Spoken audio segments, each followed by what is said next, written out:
Goal Fusion pantas untuk nafikan aksi-aksi bahaya sebenarnya. Harapan semula pada Fusion sebelah kiri. Cik Rakan hantar ke hadapan. Peluang. Percubaan. Oh, gol. Gol yang pertama sebenarnya.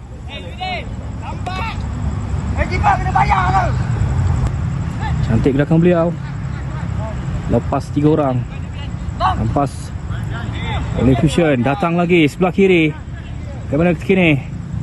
Percubaan terus. Gol yang kedua. Selang seminit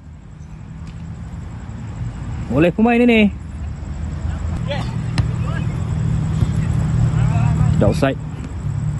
Sebelah kiri. Bagaimana ketika ni? Gol yang ketiga. Mudah saja untuk pemain ini.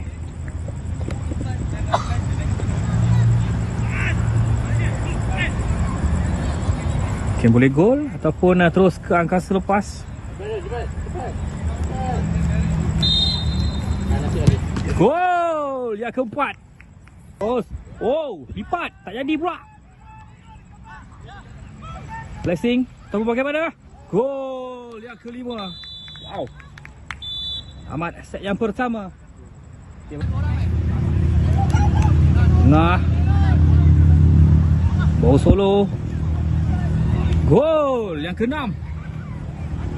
Saja-saja striker ini. Ni Picon.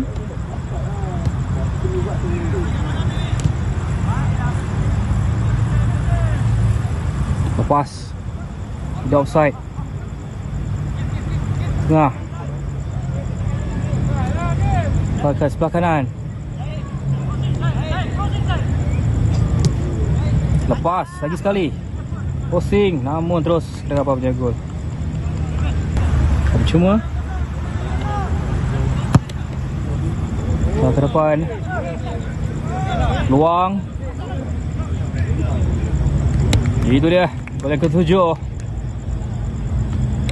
oleh pemain ini. Lepaskan.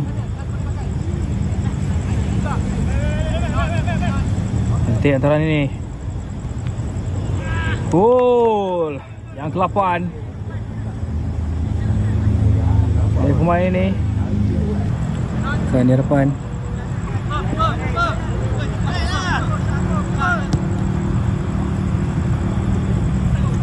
Tidak offside.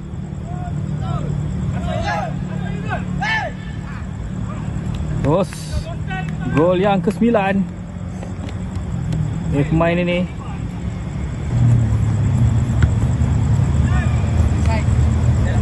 Cantik gerakan beliau. Lepas pula. Lepas ketika ini. Masih lagi orang sama. Bagaimana? Gol yang ke-10. Tamat masa penuh.